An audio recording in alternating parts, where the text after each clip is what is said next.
En nuestros estudios saludamos a Fernando Cepeda Ulloa, es politólogo, ex embajador de Colombia ante la ONU, la OEA, Francia e Inglaterra. Bienvenido, señor Cepeda, al programa. Muy complacido estar aquí. Muy amable. También nos acompaña desde Bogotá, Colombia, Carlos Alberto Patiño, es historiador, internacionalista y doctor en filosofía. Profesor Patiño, bienvenido al programa.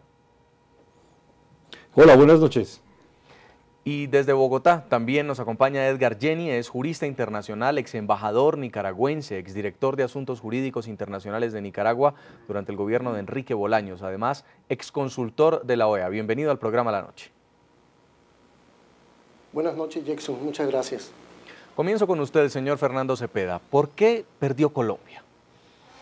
Bueno, cuando usted va a una corte cualquiera en Colombia o una corte internacional, pues está expuesto a que el criterio de los jueces, en este caso los magistrados de la corte, pues apliquen su concepción del derecho, en este caso el derecho internacional, los antecedentes jurisprudenciales, y luego evalúen la situación y fallen en derecho o fallen en algunos casos, en algunos temas, en equidad, buscando un equilibrio en la manera como ellos lo perciben.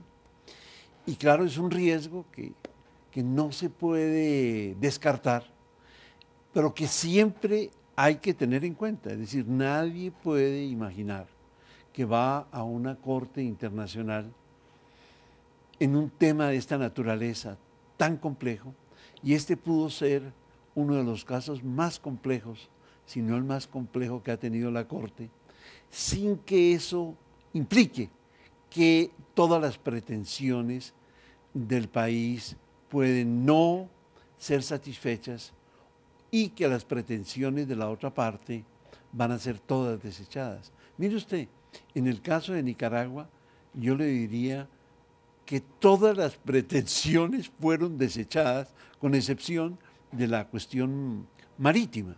Sí. Es decir, cuando uno oía la lectura del fallo, uno lo que oía era: esta solicitud de Nicaragua, no; esta Nicaragua, no. Sí, así sucesivamente. Pero claro, la decisión final pues trajo esta delimitación marítima que sin duda es muy perjudicial para Colombia. Pero entonces, ¿qué fue lo que ocurrió, profesor Carlos Alberto Patiño? ¿Usted cree que hubo fallas en la estrategia del equipo de defensa colombiano? ¿En qué momento Colombia pudo haber descuidado esta disputa y perder esta cantidad de mar? Yo lo que creo es que hubo una especie de confianza institucional del Estado colombiano al creer que había una suficiente demostración de la soberanía y la larga tradición de pertenencia, de apropiación, de relaciones públicas y de presencia institucional sobre el archipiélago de San Andrés Islas. Y esta confianza le permitió al Estado creer que iba a tener una especie de resultado positivo y que de alguna manera no iba a salir afectado. Incluso en algún momento, en la desafortunada ya que ha hecho carrera de expresión de la canciller de hace unos meses de una solución salomónica, se creía que Colombia podría salir afectado, pero afectado en un poco, en una porción muy limitada, muy pequeña de una transformación sobre las áreas marinas y submarinas.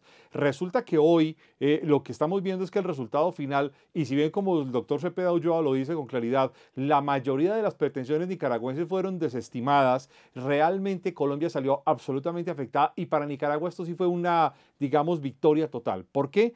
Porque para Colombia lo único que era esperable, lo único que era aceptable es que la soberanía de Colombia saliera intacta, saliera reconocida por la Corte Internacional de Justicia. Mucho más cuando Colombia ha sido un Estado con una larga tradición de acatamiento del orden internacional, de acatamiento de los acuerdos internacionales, y obviamente esto pues genera un sinsabor y una especie de enfrentamiento a este resultado que el país ha recibido como una especie de fracaso, y adicionalmente pues en un área, en una proporción absolutamente grande. Vamos ahora a revisar el otro lado de la disputa. Señor Edgar Jenny, ¿por qué ganó Nicaragua? Es importante señalar, ante todo, que la sentencia del 19 de noviembre es una sentencia que no admite apelación, es un fallo definitivo, y reconocer que esto es fruto de todo un esfuerzo y sacrificio de un pueblo que ha venido desde el siglo pasado a través de las reivindicaciones que ha venido realizando en los diferentes escenarios internacionales. Nosotros estábamos convencidos que nos asistían una serie de razones, además de las normas del derecho internacional, razones como de tipo jurídico, histórico, geográfico, y a través de una verdadera tradición en cuanto a la defensa de los derechos de Nicaragua en el Mar Caribe, logramos tomar una decisión y fue proceder a demandar a Honduras cuando se ratificó el Tratado de Límites entre Honduras y Colombia, el Tratado de 1986. Esto sucedió en 1999. Seguida, nosotros tomamos la decisión de demandar a Colombia. Quiero aclarar que antes de proceder con estas demandas, Nicaragua buscó a Colombia en varias ocasiones para negociar, para compartir todas las riquezas que se encuentran en estos mares, y siempre Nicaragua obtuvo la negativa de Colombia. Nunca fue aceptada la posición de Nicaragua antes de ir a la Corte en cuanto a ver todas las opciones y posibilidades para negociar este conflicto o este litigio que veníamos nosotros ya cargando desde hace años. Esto culmina cuando Colombia toma la decisión de encerrar a Nicaragua a través de una supuesta línea fronteriza que tomó como referencia el Meridiano 82. Entonces, ¿qué es lo que hizo Colombia? Buscó a Costa Rica, le dijo a Costa Rica, firmemos un tratado de delimitación. Después buscó a Honduras, le dice a Honduras, firmemos un tratado de delimitación, y se pasó por alto a un país que estaba o que está dentro o en medio de Costa Rica y Honduras. Sí. Entonces, nosotros vimos de la mala fe de Colombia y tomamos la decisión inmediata de proceder ante la Corte Internacional de Justicia, y estas son las consecuencias que estamos viviendo. Lamentablemente, como lo decía el doctor Cepeda, un fallo nunca va a dejar las cosas tal como están. Generalmente todos los fallos de la Corte Internacional de Justicia han modificado el status quo.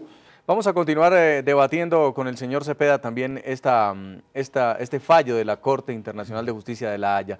Colombia estaba jugando estratégicamente, por lo que está diciendo el señor Jenny, también a hacer tratados con otros países, pero a no negociar con Nicaragua. Entonces, ¿por qué irse a la Corte Internacional de La Haya, donde tenía todo que perder? Pues esa es una controversia muy fuerte que hay en Colombia, que es posible que se agudice. Y es la discusión sobre si Colombia ha debido aceptar o no la jurisdicción de la Corte. ¿Por qué? ¿Por qué no? ¿Por qué decir que no se acepta? Pues porque se entiende que había un tratado, que es el Esguerra-Bárcenas de 1928, después ratificado con un protocolo de 1930, en el cual Nicaragua reconoció en palabras muy claras, muy nítidas, que San Andrés, Providencia y Catalina eran un archipiélago que pertenecía a Colombia, y que Serrana, Quitasueño y el otro Cayo estaban en disputa entre Colombia y Estados Unidos, no entre Colombia, Estados Unidos y Nicaragua, no. Y aceptó en el protocolo el Meridiano 82. Entonces, un tratado sobre límites es de lo más sagrado que hay en el derecho internacional. Mire, hay todo tipo de teorías de que eso no se toca, de que eso vale a perpetuidad. En fin, entonces, ¿por qué llevar un tratado a una corte para que decidiera qué? Es decir, para que hiciera una interpretación. Y ahí es donde vienen las preguntas del presidente. Bueno, si la Corte Internacional dice que el tratado es válido, Nicaragua dice que no, o decía que no, pero ya la Corte dijo en el fallo de hace 5 años, y ahora el tratado es válido. Ahora, vamos a interpretar el tratado. Entonces ahí es donde han venido las reservas del señor presidente Santos diciendo, un momentico, aquí hay vacíos, aquí hay incoherencias, aquí hay errores. Pero eso no quiere decir que el presidente de Colombia esté desacatando el fallo de la Corte Internacional de Justicia. El presidente de Colombia está acatando el fallo y está haciendo una crítica legítima al fallo. Pero está diciendo que va a usar todos los recursos del derecho internacional para garantizar el derecho de los sanandresanos. Sí, pero no para no cumplir el fallo. Porque el fallo es inapelable. El fallo es inapelable y está vigente desde ayer. Es decir, si hoy hay un encuentro en lo que era el mar colombiano entre una nave nicaragüense y una nave colombiana, la nave colombiana tiene que ceder a las exigencias de la nave nicaragüense. Ahora, dos países, profesor Patiño, que pudieran considerarse vecinos incómodos, tendrán que negociar protocolos marítimos, puesto que varios de los cayos que fueron reconocidos quedaron enclavados en aguas ahora que le pertenecen a Nicaragua. ¿Cómo puede empezar a hacer ahora este proceso diplomático entre Colombia y Nicaragua una vez se ha conocido el fallo y, por supuesto, el rechazo de algunos puntos por parte del presidente Santos? Pues la verdad es que a mí me ha dejado muy sorprendido el resultado final del mapa y ver dos cayos que quedan, dos pequeñas islas que quedan colombianas, pero rodeadas de mar nicaragüense. Y esta es una situación muy compleja porque genera lo que decimos en política internacional como una especie de balcanización. Y es una balcanización porque crea un enclave en medio de un territorio enemigo, en medio de un territorio de otro estado, en medio de un territorio ajeno, y obviamente esto lleva a una situación de confrontación y una situación muy compleja en términos generales y en términos políticos.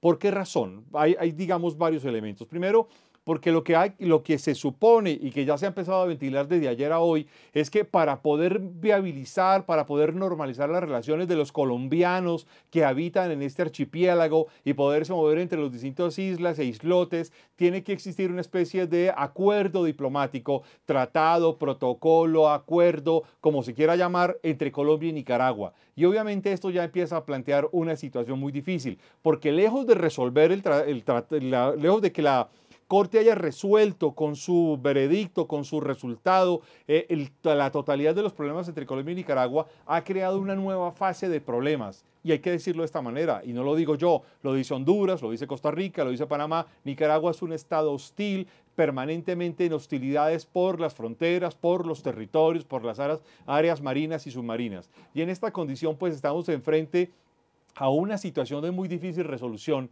y es cómo se van a mover los colombianos, con un problema adicional, y es que genera una especie de aislamiento en una zona marítima de un pueblo que además tiene unos derechos particulares, que es el pueblo sanandresano, que se reclama como un pueblo raizal con unos derechos y unas particularidades bastante notorias.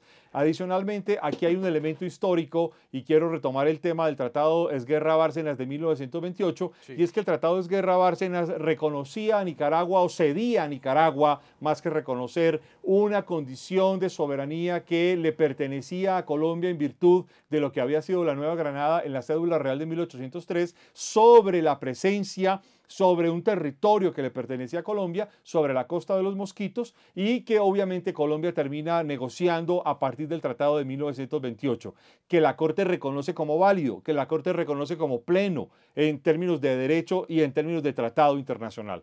En esta perspectiva, la situación es compleja y entramos a una situación nueva de negociación. Vamos a una primera pausa comercial en el programa La Noche. Ya continuamos debatiendo la posición que asumirá Colombia frente al fallo de la Corte Internacional de Justicia de La Haya, que obliga al país suramericano a ceder cerca de 75.000 kilómetros de plataforma marítima a Nicaragua. El espacio para los personajes más influyentes del continente americano y el mundo. Ventana para las revelaciones, denuncias e investigaciones que generan opinión. La reconocida periodista que durante 14 años ha entrevistado a los protagonistas de las noticias, políticos influyentes y grandes pensadores para analizar y debatir las decisiones que afectan nuestras realidades. La Noche, bajo la dirección de Claudia Gurizati. Martes a viernes por NTN 24.